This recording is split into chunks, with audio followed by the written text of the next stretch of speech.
My husband demanded a DNA test moments after I gave birth, but he underestimated what I'd do to protect my daughter and our legacy.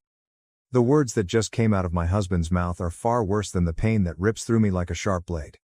Adam comes forward, his pricey suit immaculately ironed despite the 12 hours we've spent in this delivery room, while I'm still gasping for air, trembling and drenched in sweat.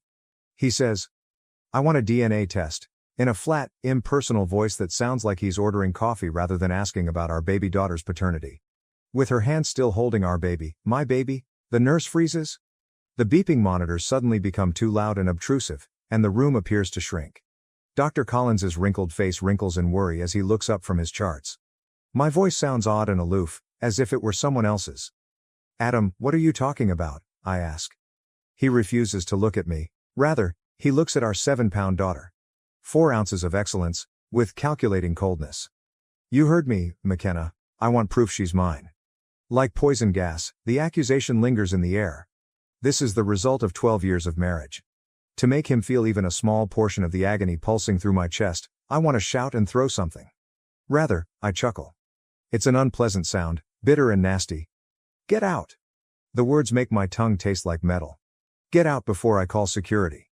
Dr. Collins begins, "Mrs. Harrison." But Adam interrupts. He takes out his phone and runs his fingers across the screen, saying, "I have every right to be here and every right to request this test." My lawyer says.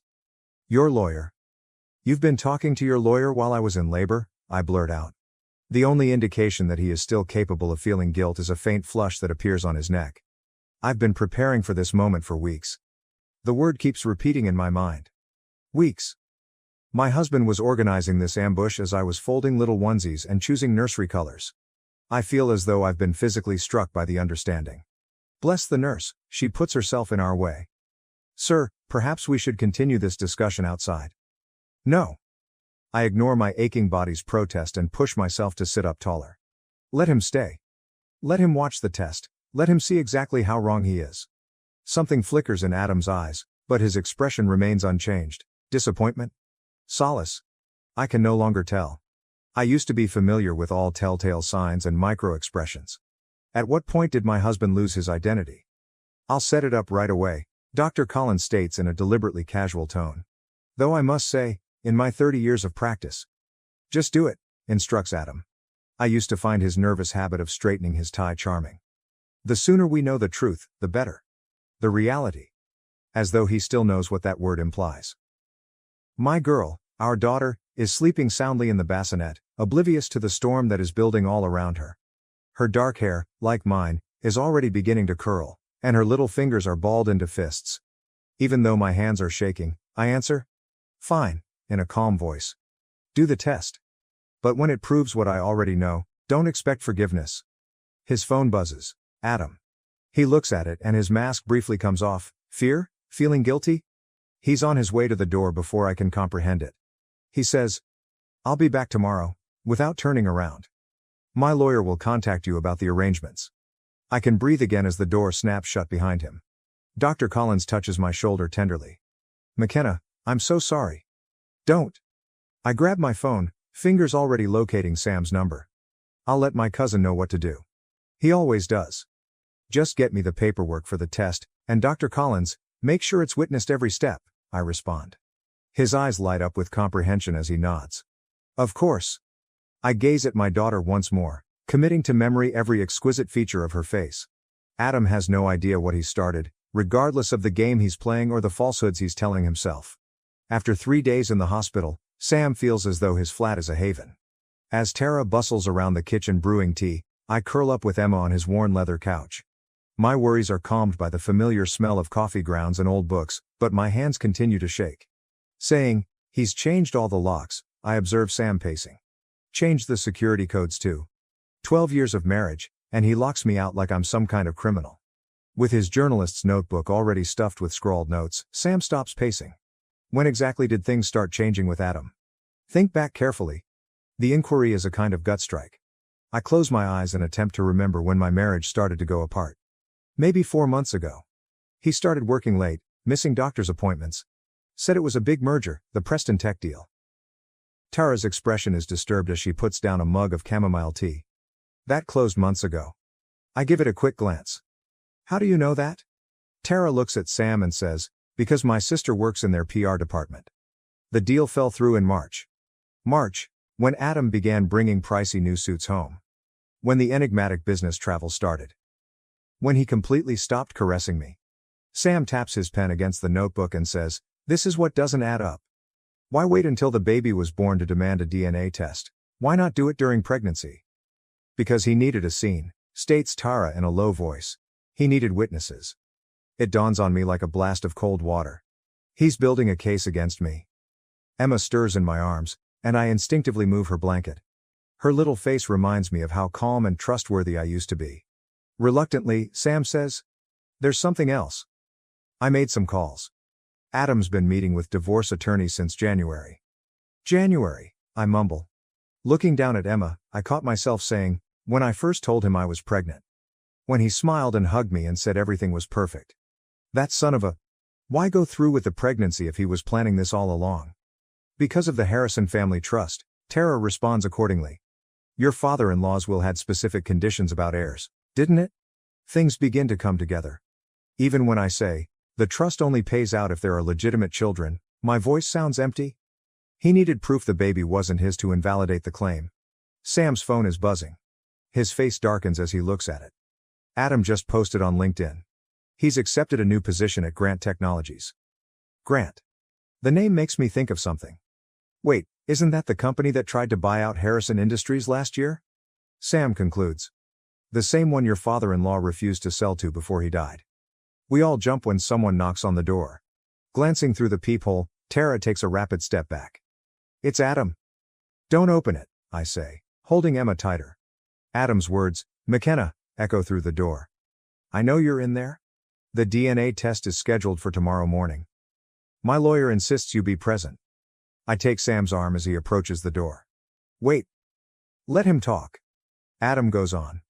You're making this harder than it needs to be. His voice becoming almost soft. Just come home. We can work this out. I slowly get to my feet so as not to wake Emma. Work what out, Adam? The lies? The secret meetings? Or how about the trust fund you're trying to steal? Quiet. Then. I don't know what you think you know. I know enough. I no longer tremble when I say this. I know about Grant Technologies. I know about the divorce lawyers. And soon, I'll know everything else too. One more pause, the veneer of tenderness vanishes when he talks again. You have no idea what you're dealing with. Neither do you. Something hardens inside me as I gaze down at our girl, my daughter. Game on, Adam. He backtracks along the corridor. What's the plan? Asks Sam after locking the door and turning to face me. I take my phone out and go through my old contacts until I locate the one I need. First, we find out everything we can about Grant Technologies. And then, I answer the phone. We call in some favors. Before a recognizable voice responds, the phone rings again. Dr. Collins, I need your help with something. With a somber expression, Dr. Collins slips the phone across his desk. These messages were automatically backed up to the cloud account you shared. I thought you should see them. When I take up the smartphone, my hands shake. 2 days before my labor, the timestamp indicates 3:47 a.m. The message says, everything's arranged. Once the test results come back, she won't have any claim to the trust. Make sure you stick to the plan. Adam has responded. She suspects nothing, just keep your father focused on the merger. Evelyn Grant, says Dr. Collins softly, is Marcus Grant's daughter. I find the name to be bitter. Last year, he attempted to compel my father-in-law to sell his business. With his journalistic instincts taking over, Sam leans forward. The same Marcus Grant who mysteriously acquired 3 board seats after your father-in-law's death. I continue to scan through texts, each one getting worse. Plans. Gatherings. Personal information that makes my stomach turn. They've been seeing each other since January, I murmur. The same month I told him about the baby. Sam asserts, the timing is not coincidental. Grant Technologies announced their hostile takeover bid last week. With Adam's help, they'll have controlling interest in Harrison Industries, unless there's a legitimate heir. The parts fit together perfectly. That's why he needs the DNA test. To show Emma isn't his. It's not about the baby at all. It's about the company. We are interrupted by a knock. Tara enters with a pallid face. Adam's here, with lawyers. Even though my heart is racing, I make myself remain composed. Let them in. Adam walks in with 2 suits that probably cost more than my yearly income, as if he owns the place. He's wearing a tie I've never seen before, and he seems different. Colder, sharper. Dr. Collins begins. This is a private medical facility, but Adam interrupts. The elder attorney says, my client has every right to supervise the paternity test that we're conducting. We have concerns about potential tampering. I chuckle. I'm unable to stop it. Tampering? That's rich, coming from you. Adam clenches his jaw. Careful, McKenna, you're already facing potential fraud charges if... I raise the phone and ask, if what? If these messages somehow become public? The ones showing you and Evelyn planning to steal your father's company? He becomes motionless. I catch a glimpse of genuine terror in his eyes. You had access to my private... I go up and exclaim, your private messages on our shared cloud account, my rage giving me courage. The one you forgot to disconnect when you were so busy planning your little corporate takeover. Adam's visage darkens as the younger attorney murmurs something in his ear. He responds, this changes nothing, but his tone falters. The test will proceed exactly as planned. In a strong tone, Dr. Collins interrupts. Under my supervision, with witnesses present. Unless you'd prefer to explain to the board why you're colluding with Grant Technologies while serving as Harrison Industries CFO. Sam moves forward while Adam's hand fumbles with his phone. I wouldn't, answers Sam with ease. My article about corporate espionage at Grant Technologies goes live in an hour. Fascinating stuff about insider trading and family betrayal. Adam responds, you're bluffing, yet his forehead is dripping with perspiration. I approach while speaking quietly. You want a war, Adam? Fine. But remember, you taught me everything about corporate finance during those late-night strategy sessions. Everything. I stop and show him his most recent communication to Evelyn, which was about love and eternity. Always keep receipts. The elder lawyer clears his throat as they look at one another. Perhaps we should discuss terms. No terms, I respond, observing Adam's flawless exterior crumble. No deals. You wanted to play dirty? Let's play. But remember, you're not just fighting for money anymore. You're fighting for survival. Adam's shoulders are stiff with rage as they depart. Sam lets out a faint whistle. That was something. I sit back down and mutter. Just the beginning, as my legs feel like they might give out. Dr. Collins, how long until the test results? 24 hours, he responds, closely examining me. Are you sure about this? Once we start, I interrupt, I'm sure, in a firm voice. I look at the picture of him and my father-in-law during his medical school graduation that is on his desk. He trusted the wrong people. I won't make the same mistake. Sam gives me a shoulder squeeze. What's next? I take out my phone and navigate to a number I never would have imagined using. Next, we talk to Evelyn Grant. It's time she learned what kind of man she's really dealing with. With its sky-high steel and glass, the Grant Technologies lobby shines with riches and power. Feeling small, I shift Emma's carrier on my arm till I see my reflection in the gleaming marble. Adam got me this suit for board meetings, and it's one of his favorite suits. The armor is what counts, even though it fits differently now. The receptionist says, Miss Grant is in a meeting, without even looking up. I say, tell her McKenna Harrison is here, in a firm voice. With her fiancé's baby. Keys no longer click. Her eyes enlarge when she notices Emma's dark locks, which resemble Adam's a lot. Evelyn Grant and I are seated opposite one another in her corner office 5 minutes later. She's younger than I anticipated, and she's immaculately groomed in a way that befits careful breeding and old money. Her 3-carat princess-cut engagement ring, which is identical to the one in Adam's browsing history, catches the light. She claims, I don't understand, but her hands deceive her by twisting a pen till her knuckles turn white. Adam never mentioned a wife, a baby. Emma fusses, but I handle it with practiced ease. Funny how those details slip his mind when he's planning corporate takeovers. The color fades from her face. You can't prove. With screenshots visible, I move my phone across her desk. Actually, I can. The question is, what will your father say when he learns his perfect future son-in-law is still married? That he's using your relationship to manipulate Harrison Industries stock? Evelyn murmurs. You're lying, but she's already using her immaculately manicured finger to browse through the texts. Her expression hardens with each message. The DNA test is tomorrow, I add, observing her expression. Adam's quite confident about the results, almost like he knows something I don't. She glances up abruptly, terror and recognition flickering in her eyes. My phone is buzzing. My blood runs cold after reading Sam's text. Lab break-in last night. Security video was deleted. He wouldn't, Evelyn murmurs, more to herself than to me. Your father's company stands to gain millions if Harrison Industries falls, I say while leaning forward. And Adam stands to gain everything, unless there's a legitimate heir. She snaps the pen in her hands. Her immaculate desk calendar is marred by ink, which stains both merger dates and wedding venue appointments. Get out, she says tremblingly, before I call security. I slowly stand up, drawing Emma next to me. You know what's funny? I ask in a cool yet incisive tone. He bought me that exact same ring 5 years ago. Promised me the same forever. Even used the same pet names. She shouts, I said get out. I quietly remark, check his phone, and stop at the door. The one he keeps in his gym locker. The one with the real messages. She becomes motionless. How did you, when I say, because I was you once, I make my way to the door and then stop again, saying, young, in love, certain he was different. Oh, and Evelyn, when you confront him, watch his left eyebrow. It twitches when he lies. On her broken face, the elevator doors close. I write to Sam, my hands shaking, it's done. Begin the second phase. He responds right away. Tara's lab contact verified attempts at tampering. The test is being moved to a secure location by Dr.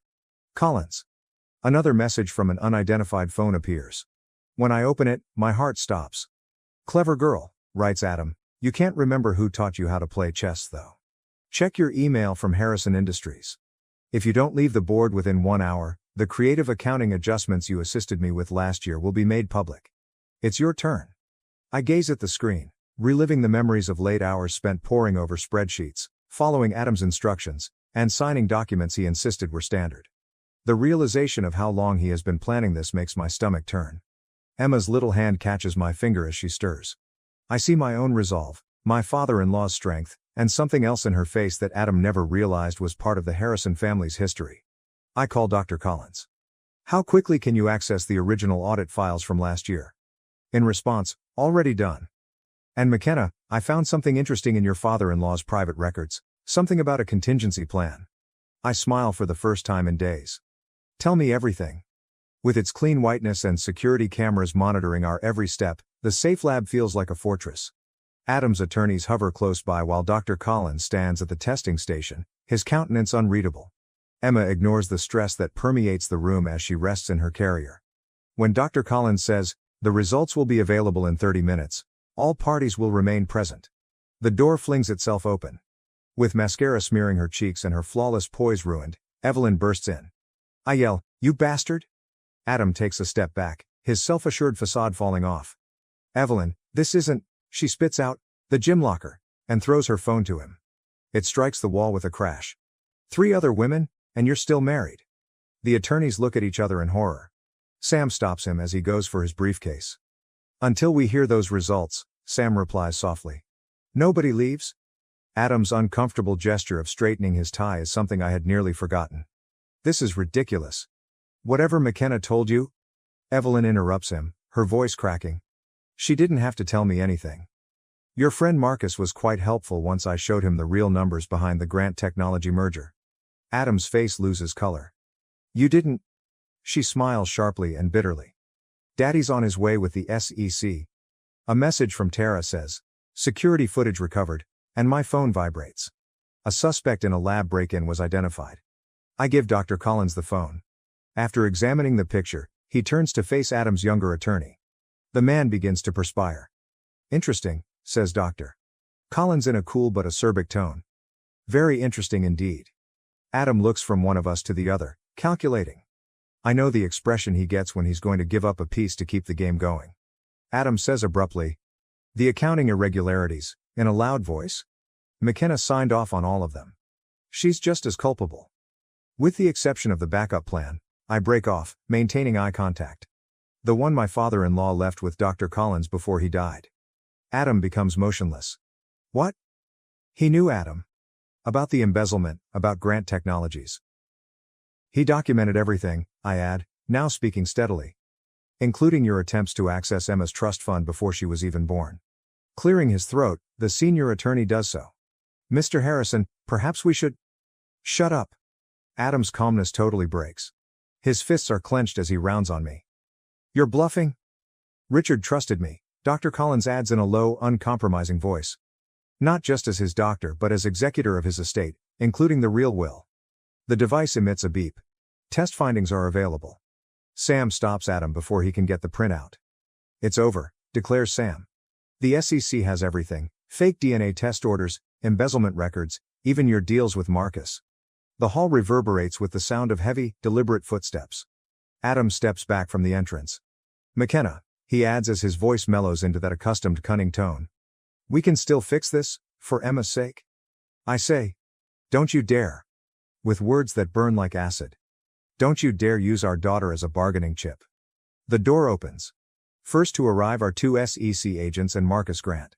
Tara holds out her phone behind them, documenting everything. One agent says, "Adam Harrison, you are being investigated for securities fraud." The events that follow are shown in slow motion. Adam rushes to the emergency room. The younger attorney tries to stop him. Sam shouts something about treachery. Emma is unaware of the mayhem and sleeps soundly in her carrier while it all. Dr. Collins holds out the test findings while touching my arm. "Do you want to know?" I look at the paper and go back to all the times I questioned whether Adam was telling the truth or if I had failed as a mother or a wife. I eventually respond, "No," as I see my spouse get handcuffed by SEC officers. The results don't matter anymore. She's my daughter. That's all I need to know.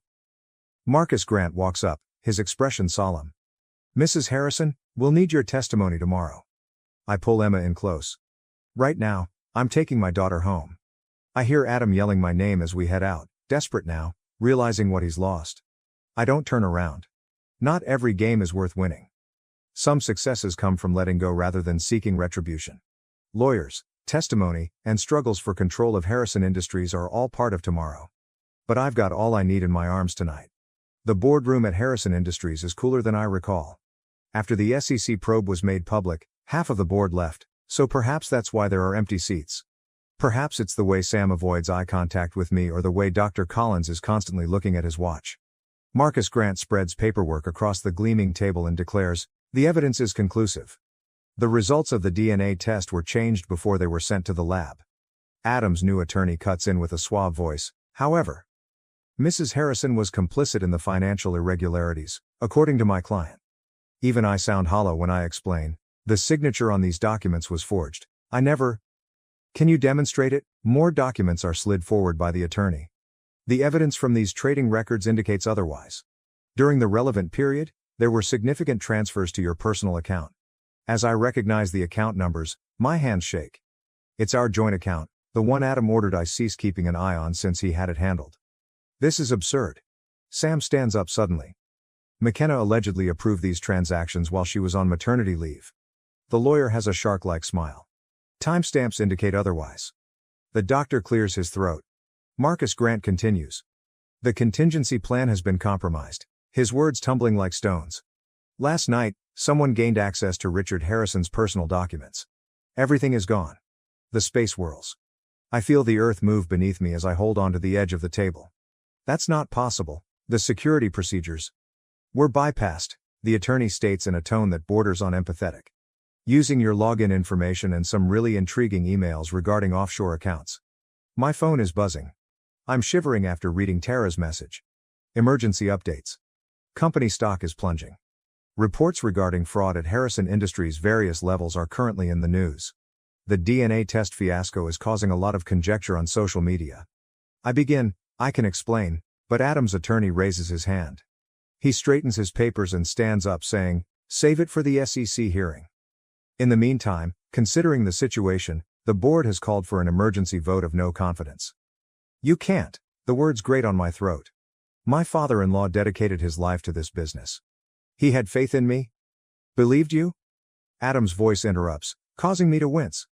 Despite the ankle monitor indicating his house imprisonment, he stood spotless in the doorway. "As if I trusted you not to speak to Evelyn behind my back. You dare not?" With ease, he adds, "The board needs stability. Someone who can weather this storm with clean hands. Thankfully, I have a deal with the SEC that calls for complete cooperation in return for a lighter sentence. The pieces fit together perfectly. The fake signatures, the corrupted data, and the meticulously crafted paper trail that leads directly to me. You're going to blame me for everything. The realization is bitter. The cover-up, the fraud, all of it. I told Evelyn that he twitches his left eyebrow. McKenna, you did this to yourself. If you had simply cooperated. Did you play along? I get up so fast that my chair falls over. While you embezzled the inheritance of my daughter? Richard built everything, but you ruined it all? His grin turns ruthless. Regarding that, the initial results of the DNA test were really intriguing. There is silence in the room. Security personnel intervene as Sam approaches Adam. I mutter, "You're lying."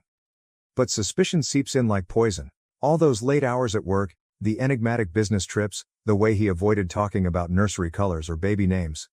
Am I? He asks as he takes out his phone and displays a test result that I have never seen before. Do you want to know how these genetic markers work? Dr. Collins begins to say something, but Adam's attorney interrupts him. In light of the situation, my client is ready to request complete custody. When evaluating a person's suitability for parenthood, the court typically disapproves of fraud and embezzlement. The world becomes extremely small. I saw Emma's face, her dark locks, her little fingers. Her early giggles and nighttime sobs are audible to me. The only thing that has felt genuine since this nightmare started is the weight of her in my arms. Adam whispers, "In an hour, the board will vote. Sign over your shares, resign immediately, and perhaps we can set up supervised visitation." I sway and Sam takes my arm. Don't, McKenna. My vision is blurry, though, and I'm already reaching for the resignation letter. Sometimes giving up isn't the same as surrender. Sometimes the goal is to purchase time so that you can fight in a different way. At midnight, the atmosphere in Dr. Collins' office is different. His father's medical degrees are shadowed, and our footsteps are obscured by the constant buzz of backup generators. While Tara does her magic on the computer, Sam stands guard at the door. I found it, she murmurs. The initial backup of the server. During the purge, Adam's crew didn't notice it. When I put in the flash drive Richard Harrison gave me years ago, his insurance policy, which I never imagined I'd need, my hands trembled. How much time? With her fingers gliding over the keyboard, Tara responds, 10 minutes to decrypt. If the passwords that your father-in-law used are still valid. The door slams open. Adam is standing there with 2 security officers on either side of him, his ankle monitor glaring accusingly in the dark. He replies, I knew you'd try something desperate, as he enters and adjusts his handcuffs. However, breaking and entering? That will appear awful during the custody hearing. Sam shifts between us. How did you discover? Adam's eyes do not meet his smile. Dr. Collins isn't as devoted as you believed. Everybody has a cost. Like the cost of Evelyn, the words have a harsh taste? Or did she only serve as a stepping stone? For a moment he loses his cool. You're not aware of the stakes. Behind me, Tara whispers. 7 minutes. Adam narrows his gaze. It won't matter what you're attempting to recover. Tomorrow morning, the board will cast its vote. Your resignation has already been handled. As I watch the progress meter creep, I remark, resignations are a funny thing. If they were signed under duress or if the person requesting them is engaging in fraud, they are not valid. He chuckles, but there's a hint of doubt. There is nothing you can prove. 15 minutes, Tara replies. Adam gives the guards a signal. Stop it, right now? I move forward and play my final card, saying, wait. The actual DNA is the outcome. Let me see them. We have experienced this. Either show me, or I send the SEC everything we discover, including every email, transaction, and encounter with Marcus Grant. He twitches his left eyebrow. You're playing a bluff. 3 minutes, declares Tara. The security personnel approach the PC. Sam stiffens, prepared to step in. Adam's words, she's yours, stop everyone cold. The actual DNA test demonstrates that she is yours. I needed leverage, so I changed the outcomes. I just sense clarity, even though the admission should be painful. In any case, you never desired her, did you? She was merely another resource to manage. For 2 minutes, Tara replies. At last, Adam's facade breaks. Do you believe this has to do with a baby? Power is at issue here. Command. All of the promises Richard made to me when he appointed me CFO, I whisper. He promised you a legacy, not a kingdom to steal. A minute. Adam makes a foray towards the computer. Tara shields the screen and Sam stops him. Something, a phone I've never seen before, drops out of Adam's pocket amid the confusion. I pick it up and immediately see the texts. Plans to dismantle Harrison Industries for parts, discussions with Marcus Grant, and something else, Dr. Collins' correspondence. Tara declares gleefully, it's done. Everything has been decoded. Adam becomes motionless. You should avoid opening that file. However, I already am.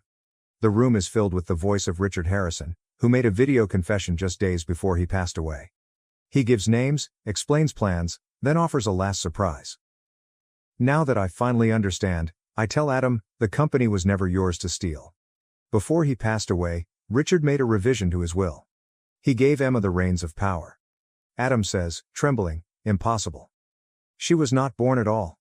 I show him the will's date. Adam, he was aware. Almost everything, including the fraud, the affairs, and the agreements with Grant Technologies. You've been playing the exact game he anticipated the entire time. In the distance, police sirens blare. Adam's expression changes to one of rage. You believe you've triumphed? The board, the proof, and your signed confession are still with me. Check your phone, Sam murmurs. The one you just dropped, the real one. Evelyn's father pulling all support, Marcus Grant cutting agreements to save himself, the SEC renewing their investigation, and Dr. Collins sent one last message. I kept my promise, Richard. Adam's eyes widened as the messages poured in. The heritage of your granddaughter is secure. Adam collapses, his empire of lies crumbling around him, as the police storm in. However, I'm already leaving while seeing Emma sleeping soundly at home. Some victories are about defending what's most important, not about winning. The turmoil from last night can still be heard in the Harrison Industries boardroom. The doorway is crossed by police tape, and the conference table where Adam's empire eventually fell apart is covered in evidence markers. Richard Harrison's personal files are in the leather portfolio that Dr. Collins hands me. He murmurs softly, when the time was right, he wanted you to have these. I discover a note inside, buried beneath years' worth of financial documents and business plans. Richard's decisive handwriting is still visible despite the paper's age and the ink's fading. My beloved McKenna, you'll know by now why I picked you to guard Emma's inheritance, not because you're Adam's wife, but because you saw what he couldn't. Stock prices and merger agreements don't measure legacy. It is ingrained in choices, in choosing to defend instead of destroy. Emma is fussy in her job. I reposition her blanket and notice my image in the shadowed windows. Somehow I appear different, stronger, perhaps, or simply more certain. Sam shows up at the door. The SEC wants to take another look at the video testimony. Evelyn Grant is also present. When Evelyn walks in, I anticipate fury, but all I see in her eyes is tiredness. According to her, the board approved the dissolution of the merger attempt. Daddy is resigning? She twists her now ringless fingers and rambles. The scandal. I tell her, I never wanted this. Most of it is true. Neither did I. Her expression softens as she turns to face Emma. He also promised me children, you know. A future in which I genuinely had faith. I respond, I know, since I did the same once. The doctor clears his throat. The new members of the board are ready. They will require guidance about the company's future. Richard's letter about choices and legacies comes to mind. Inform them that we are reorganizing, beginning with the charitable foundation. Funding for programs that assist single parents should be doubled. From where she sits at the computer, already working on the press release, Tara smiles. Our attention is drawn to a disturbance outside. I watch through the glass walls as federal officers carry Adam away, his flawless suit rumpled and his confidence mask finally shattered. He looks at me and begins to say something, but I look away. There are some discussions that are not worthwhile. Dr. Collins pulls out another envelope and says, there's something else. Regarding Emma's trust, your father-in-law left detailed instructions. It's a challenge, not simply money. Projects for community investment must equal every dollar. Finally comprehending, I chuckle. He ensured that the legacy would not be taken. It must be earned. Speaking of income, Sam adds, corporate corruption and the price of truth, an investigative piece that recently went live, although I believe karma in the boardroom, sounded more appealing. I decide, no more karma, as I watch Emma fall asleep. No more retaliation either. Just moving forward. Dr. Collins' eyebrow goes up. And Adam? After closing Richard's portfolio, I said, we face justice through proper channels. I've had enough of his games. Evelyn gets up to go, but stops at the door. She nods to Emma and says, for what it's worth, I think Richard chose well, not just for the company, but for her. When she leaves, I stroll over to Richard's former workplace. His nameplate, which will shortly read Harrison Industries Trust Management, is still displayed on the door. His presence permeates every thoughtfully selected detail inside. One final message, dated the day of his death, is slipped inside his desk calendar. Remember, knowing when to stop is more powerful than knowing when to fight. Fortunately, none of her father's calculations are used when Emma wakes up and demands attention. I pick her up and inhale that wonderful infant smell. "Are you prepared to return home?" From the doorway, Sam asks. As I grab our belongings, I correct him, "Not home. Going forward." Reporters wait outside with inquiries concerning scandal and atonement. Lawyers, reorganization plans, and countless decisions regarding Emma's future await us tomorrow. But now, in this silent triumph, I realize what Richard has known all along. Sometimes the best form of retaliation isn't demolishing what other people have created, but rather creating something better out of the ashes they left behind. Thank you for watching. If you haven't subscribed yet, please do so and hit the notification bell to stay updated with more shocking real-life stories happening around you. My husband abandoned me while I was in labor, and later, my brother told him I didn't make it. Now my husband wants me to cut my brother off. My husband and I got into a heated argument just a week before our daughter was born. The whole thing started when he casually suggested that we get a paternity test for our daughter once she arrived. To be clear, this accusation was completely out of the blue, with no prior incidents or reasons to justify his suspicion. I am a homebody who works remotely, with no close male friends apart from my brother. I don't go out much, and my interactions with other men are virtually non-existent. When he first brought it up, I was taken aback and deeply hurt. I couldn't believe that he would question my fidelity, especially so close to my due date. I told him that he was essentially accusing me of cheating on him, which was not only unfounded but also incredibly insulting. Instead of understanding my point of view or apologizing, he doubled down on his request, claiming that he just wanted to be sure.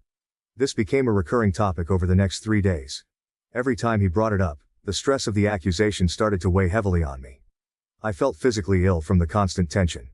I tried to reason with him, explaining how his unfounded doubts were affecting me, but he wouldn't relent. It felt like he was tearing down the trust and love we had built over the years, brick by brick. On the third day, after another exhausting round of the same argument, I reached my breaking point. I was overwhelmed with frustration and sadness. The stress was so intense that I could feel it taking a toll on my body and my mental health. In a moment of clarity, I realized that I couldn't continue to stay in an environment that was so toxic and harmful, especially not so close to giving birth. I told him that I didn't want to talk to him anymore and packed a few essentials. I left our home and went to my brother's house, seeking solace and support. My brother welcomed me with open arms, offering the comfort and understanding that I desperately needed. During this time, I called my husband to try and work things out, hoping for some resolution, but he refused to engage in a constructive conversation. After all this, I decided to go back home the next day to grab some things while my husband was at work. The atmosphere at my brother's house was supportive, but I needed some personal items and baby essentials to prepare for the upcoming birth. As I walked through our home, the memories of our recent fight lingered, adding a heavy sense of sadness and frustration. While I was gathering my belongings, I suddenly felt a sharp, intense pain in my abdomen. The realization hit me. I was going into labor. Panic set in as the contractions grew stronger and more frequent.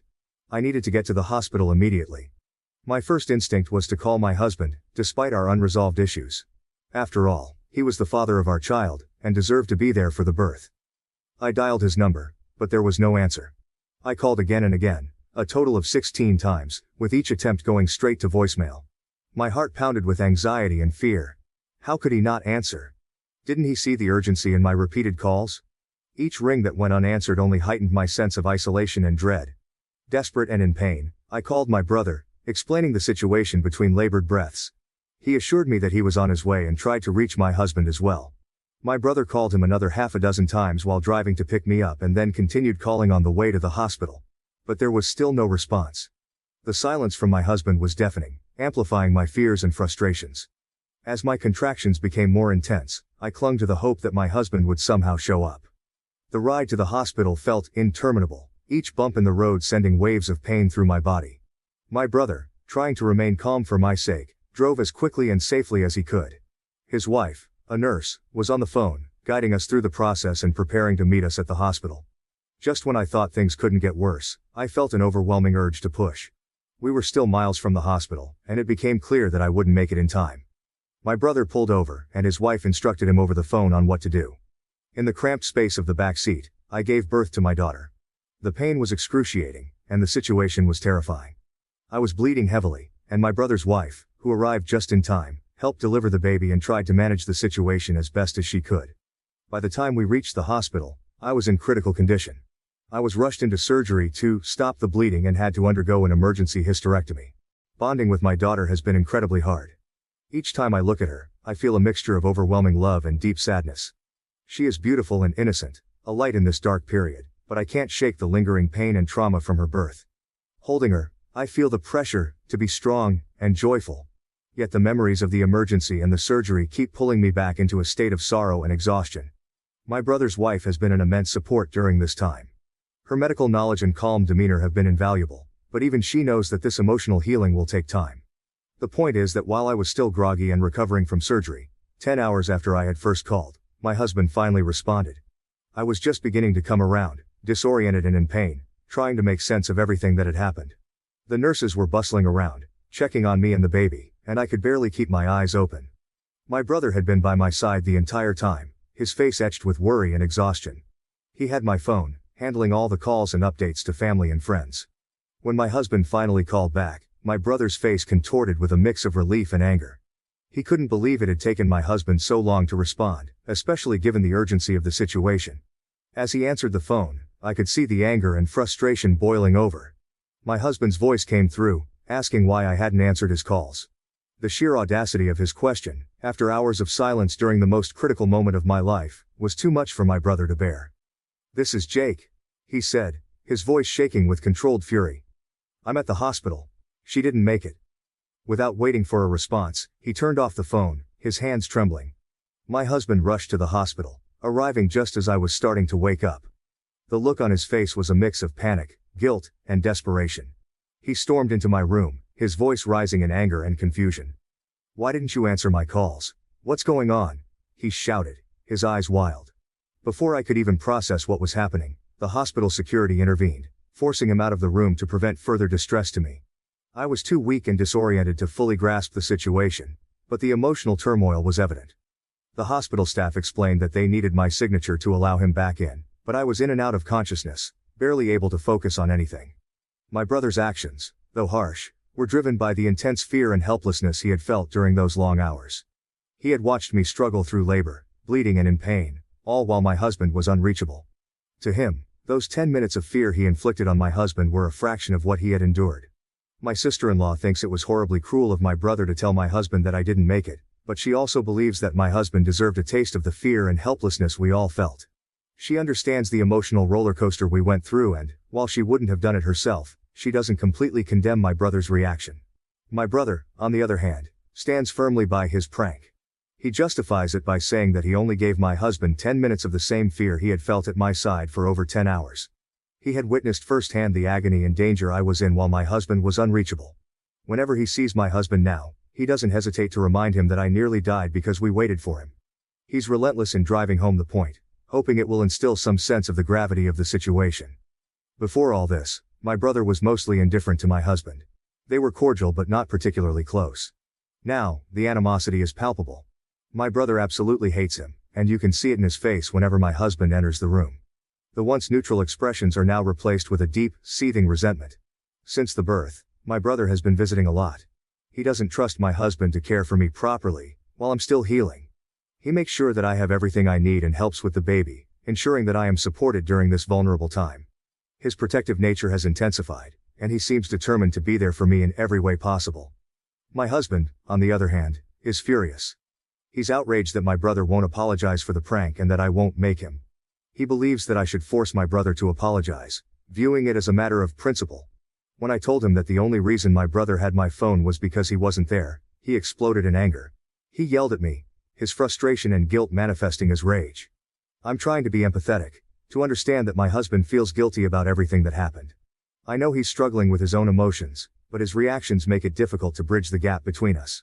I've spoken to my therapist, who has suggested that the apathy I'm feeling is likely general and not solely focused on him. She thinks it's lingering shock from the trauma, a natural response to such a harrowing experience. However, she didn't say much about the prank itself, leaving me to navigate the emotional fallout on my own.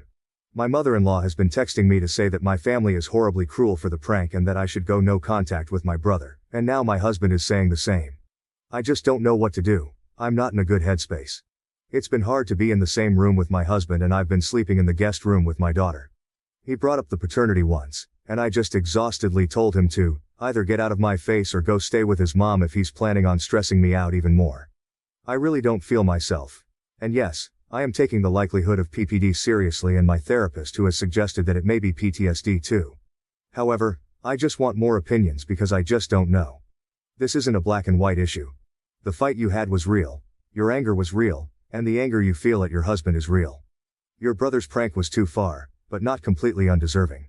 The big issue is that everyone's pride is still seemingly involved here, and there isn't a concrete solution when everyone is pointing fingers. I suggest waiting 2 months to see if either one party humbles themselves or to let it peak. But if they keep conflict going, let everyone know they're cut off. It's not fair to you to have to choose one or another party when it was you in labor, and your life on the line. If it came to a choice at this moment, I feel like I'd choose my brother. He has never let me down and is the kind of older brother every sister wants. He rushed to my side when I needed help the most, driving me to the hospital and staying with me through the terrifying ordeal of childbirth. He took charge when my husband was unreachable. I feel guilty for feeling this way, torn between my loyalty to my husband and my gratitude towards my brother. Despite hating my husband right now, my brother has put his feelings aside to help me. He hasn't mentioned the prank or the incident, not wanting to add to my stress. He's even ignored my husband's anger, staying calm to avoid arguments that would stress me more. His actions come from love and concern for me, without expecting anything in return. Even so, I still feel like I'm not seeing this clearly enough. My husband is my partner, and the father of our child. We've built a life together, and my anger about everything is wrapped in trauma. The betrayal I felt when he suggested the paternity test, his absence during the birth, and his behavior afterward have all left deep emotional scars. My therapist mentioned that my apathy and numbness are likely from the trauma I experienced, not necessarily my true feelings towards my husband. The love and history I share with my husband make this decision very difficult.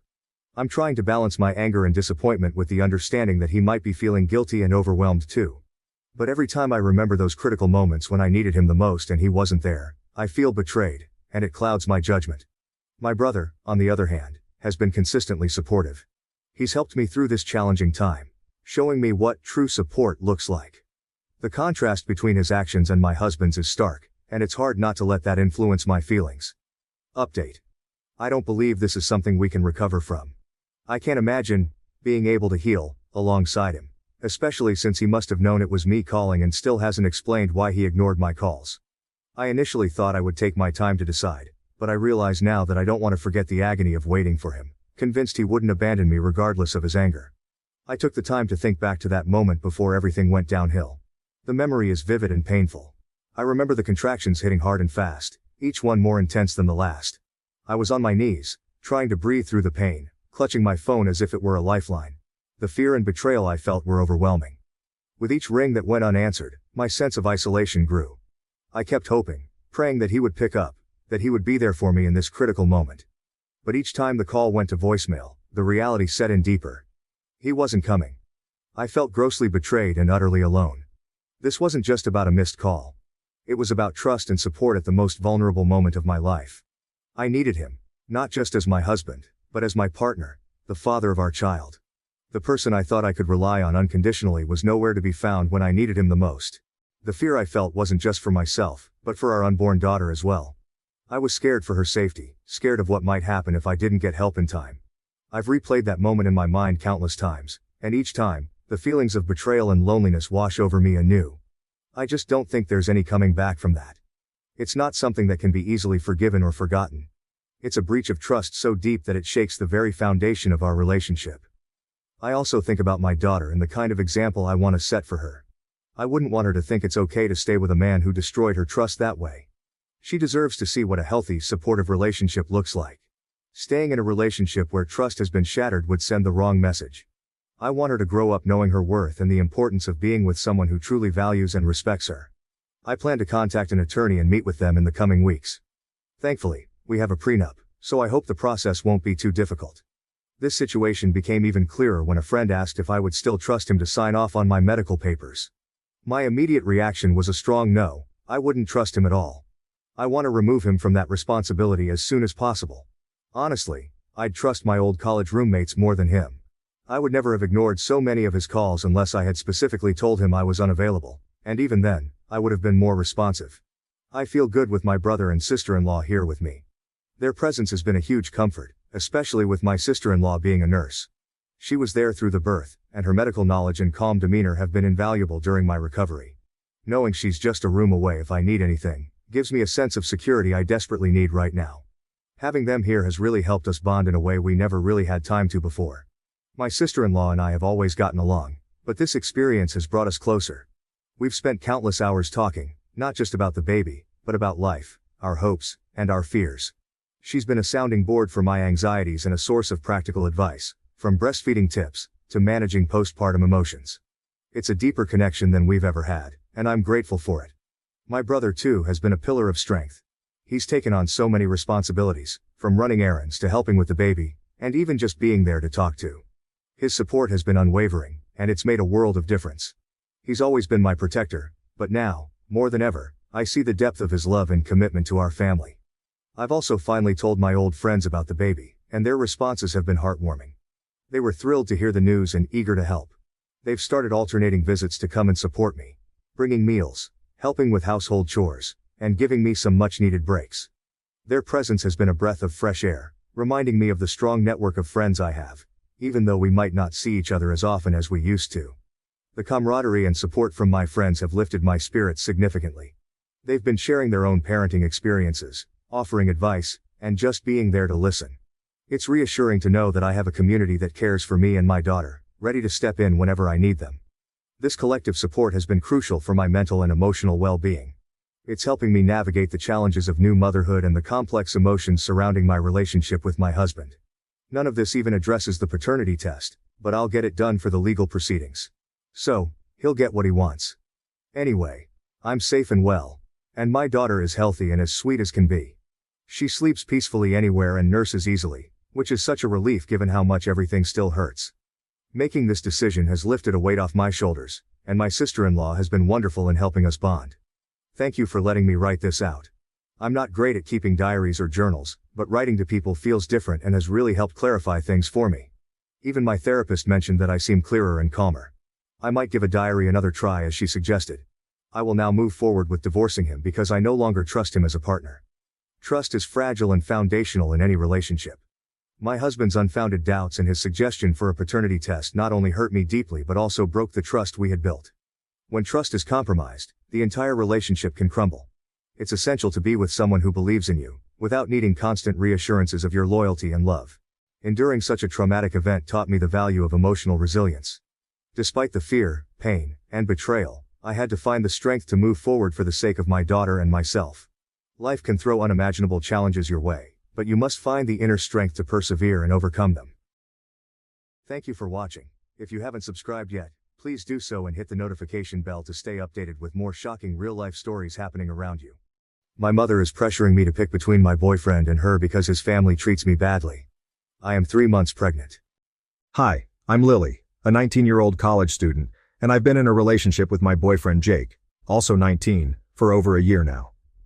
Our story began in high school, where we met and quickly became inseparable. But life had different plans for us. Jake's passion for mechanics led him to pursue his dream of opening his own business specializing in luxury cars, which meant he had to move about 4-5 hours away from our hometown. Despite the distance, our love remained strong, and I fully supported Jake's decision to chase his dreams. We made it work, spending weekends together and cherishing every moment we had. However, things weren't as smooth sailing as I had hoped. The real challenge came from Jake's father, who didn't seem to take a liking to me. Behind my back he would make hurtful comments and remarks that cut deep. It was as if he didn't see me as worthy of his son or his family's legacy. I confided in my mother about these incidents, hoping for support and understanding. My relationship with my mother has always been close, but it has its complexities. She's fiercely protective of me, which sometimes translates into being overly critical of my choices. However, when it comes to Jake and his family's treatment of me, she's been nothing but supportive. She sees the disrespect for what it is and doesn't hesitate to stand by my side. Additionally, my mother's fears and concerns take precedence over my own interests, even though she only wants the best for me. Conversely, Jake is my confidant, my co-conspirator, and the only person who truly gets me. However, the personalities of his family provide a level of complication to our relationship that we both find difficult to manage.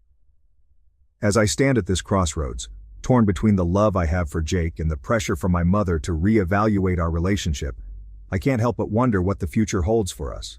But one thing is certain: I refuse to let anyone, not even Jake's father or my own mother, dictate the path of my heart. I thought back to the day when I sat across from my boyfriend's family at the dinner table, trying not to sulk while they traded barely concealed jabs, and I was unable to get rid of the uneasy feeling that had taken hold of me. Even though I had felt uncomfortable with them before, tonight it seemed very obvious. Under the table, my boyfriend Jake reached for my hand and gave me a non-verbal reassurance that everything would be all right. However, the tension that pervaded the air like a dense mist could not be dispelled by his consoling touch. Whatever shell of civility I tried to maintain was pierced by his family's judgmental glances and passive-aggressive remarks, which felt like daggers. I had never been able to pinpoint exactly what it was that Jake's mother didn't like about me, but it was evident that I didn't meet her expectations. Perhaps it was my background, my upbringing, or simply the fact that I wasn't the type of woman she had envisioned for her son. I responded to Jake's attempt at conversation in a hurried and forced manner. I was plagued by a persistent sense that my every move and word was being closely examined and evaluated. Eventually, dinner came to an end, and we made our excuses to leave. As we stepped out into the cool night air, I let out a sigh of relief, feeling as though a weight had been lifted off my shoulders. But even as we walked hand in hand towards the car, I couldn't shake the nagging sense of unease that lingered within me. The drive home was quiet, the tension between us palpable. I knew that Jake could sense my unease, could feel the weight of his family's disapproval pressing down on us both. But for now, neither of us dared to speak of it, afraid of what the conversation might entail, which could further darken the mood. As we pulled into the driveway of my home, I could feel a sense of dread wash over me. It was because I would have to face my own mother's scrutiny soon enough, and I dreaded the thought of another confrontation.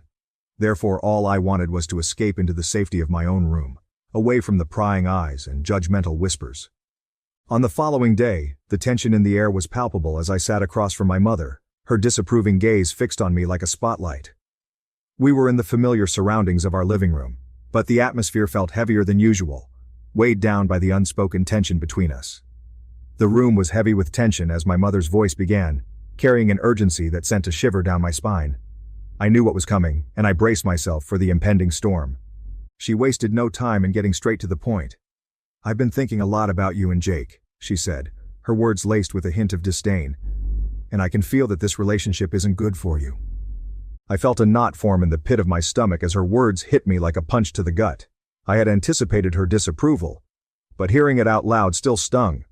I struggled to find the right words to defend my relationship, to make her understand the depth of my feelings for Jake. "But why, Mom?" I finally managed to choke out, my voice betraying the hurt and confusion swirling inside me. "Jake is a good person, and he makes me happy. Isn't that all that matters?" My mother's expression softened slightly, but her resolve remained unyielding. "It's not just about Jake, Lily. It's about his family too," she replied, her tone firm. "I've heard the way his father talks about you, the way they treat you. You deserve better than that, sweetheart." Her words touched an emotional level, dredging up memories of past encounters with Jake's father and the hurtful remarks he had made. I couldn't deny the truth in my mother's words, but I also couldn't ignore the love I felt for Jake, despite his family's shortcomings. "I know it's not ideal, Mom," I admitted, my voice trembling with emotion. "But I love Jake, and I believe we can overcome these obstacles together." My mother's expression softened, her eyes filled with a mixture of sympathy and concern. "I know you do, Lily," she said gently, reaching out to take my hand in hers. "But sometimes love isn't enough. You have to think about your future, about what's best for you in the long run." Her words made me feel torn inside. Part of me wanted to please my mother, listen to her advice, and shield myself from more pain. But another part couldn't imagine leaving Jake, the one who's always been by my side, no matter what. Sitting there, torn between my family and Jake, I wondered if I could make both sides happy without giving up my own happiness. But right now, I didn't have the answers, and I felt overwhelmed by the choices ahead, and unsure about the future. Particularly, the discovery of my pregnancy came as both a shock and a blessing. I had suspected for a while, but it wasn't until I missed my period for the third time that I finally mustered the courage to take a test. As the two red lines appeared, confirming my suspicions, a wave of emotions washed over me. I became really scared and unsure when I found out I was pregnant, especially because I don't get along well with Jake's family. I wondered how they would take the news. Would they continue to think I'm not good enough for their son and dislike me even more because a baby is coming? These worries filled my head, making it hard for me to be happy about having a baby. Instead of being excited about starting a family with Jake, I felt a deep fear. The pregnancy made it even harder to decide what to do about my relationship and the issues with our families. I wanted to keep my baby safe from any bad vibes from Jake's family, but I also loved Jake and felt our connection grow stronger with this news. The decision I faced was no longer just about me and Jake. It was about the future of our child and what kind of environment we wanted to bring them into. But for now, I had no answers. Only a growing sense of apprehension about what lay ahead. When I needed someone to talk to, I naturally went to my best friend Sarah. We've been through a lot together, and I really trust her advice. I told her everything about my tough situation, including the problems with Jake's family and finding out I was pregnant. Sarah listened intently, her brow furrowed in concern as I recounted the turmoil that had consumed me in recent months. She offered words of comfort and support, reassuring me that no matter what decision I made, she would stand by me every step of the way. But the more we talked about my problem, the harder it seemed to find a simple solution. Sarah's suggestions didn't quite match what I wanted, which made me even more confused and stressed. She told me to think about my own happiness and my baby's future, but I felt bad about possibly letting down my family and Jake. After talking to Sarah, I felt even more unsure about what to do, but I was still a bit hopeful that I'd be able to figure out the best choice for me and my baby in the end. After seeking advice from Sarah and mulling over our conversation for days, I found myself at a crossroads. Each path seemed fraught with uncertainty, yet I knew I couldn't remain stuck by indecision any longer. I had to make a choice. I came to the realization that I had to stop letting fear control my actions as I thought about my circumstances. Yes, the disapproval of Jake's family hovered over us like a black cloud, but I wasn't going to let it overpower our love or determine our family's course. The news of my pregnancy made me even more determined to support Jake and our unborn kid through any challenges that may arise. With newfound determination, I knew I had to confront my mom and assert my autonomy and choices. I couldn't continue to let her control the course of my life, especially when it came to matters of the heart. Despite her doubts and disapproval, I plucked up the strength to sit her down and share my views and feelings with her. I told my mom that, even though she wants the best for me, I have to make my own choices for my future. I explained that Jake and I will have our challenges, but I have faith in our love and our strength to get through anything together. My mother listened in silence, her expression unreadable as I poured my heart out to her. When I finished speaking, there was a moment of tense silence, as if the weight of my words hung in the air between us. But then, to my surprise, she reached out and took my hand in hers, her eyes softening with understanding. Mom told me she might not always like my choices, but she believes I know what's right for my future. She said this kindly, showing she accepted and supported me, which made me tear up. She gave me her blessing to go after what I want and make my own way, wherever that takes me. With those words, a weight lifted off my shoulders and I felt a sense of freedom and empowerment wash over me. I had finally asserted my autonomy and claimed ownership of my choices, and it felt like the first step towards building the future I had always dreamed of. In the days and weeks that followed, Jake and I faced our fair share of challenges and obstacles. But with each hurdle we cleared, our bond grew stronger, our love more resilient. Together, we took steps toward building a future filled with hope and promise, knowing that no matter what lay ahead, we had each other and our unborn child to guide us through. And as we looked towards the horizon, hand in hand, I knew that with love and determination, we could overcome anything that stood in our way. Update 1. As I sit here reflecting on the tumultuous journey that has brought me to this moment, I can't help but marvel at how far I've come. From the uncertainty and fear that once plagued me to the newfound sense of empowerment and resilience that now courses through my veins, it's clear that I've grown and learned more than I ever thought possible. Through the trials and tribulations of navigating my relationship with Jake and the challenges presented by his family, I've discovered strength within myself that I never knew existed. I've learned to trust my instincts, to stand firm in my convictions, and to embrace the uncertainty of life with courage and grace. But perhaps the most profound lesson I've learned is the importance of love, not just romantic love, but the love and support of family and friends who stand by you through thick and thin. In Sarah, I found a confidant and a pillar of strength who helped me navigate the complexities of my situation with wisdom and compassion. And in my mother, I found acceptance and understanding, a reminder that even in the face of adversity, love has the power to bridge the divide and bring us closer together. Looking ahead, I see a future filled with hope and promise, despite the challenges that may lie in wait. With Jake by my side, I know that together, we can weather any storm, overcome any obstacle, and emerge stronger and more resilient than ever before. Our love has been tested and tried, but through it all, it has only grown deeper and more steadfast, a beacon of light guiding us through the darkness. Update 2.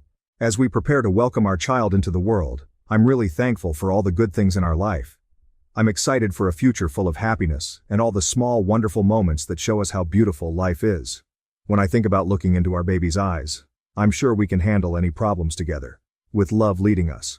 So as I close this chapter of my life and embark on the journey that lies ahead, I do so with a heart full of hope and a spirit filled with optimism. For I know that no matter what twists and turns may come our way, I am surrounded by love, which is the greatest gift of all, and with that anything is possible.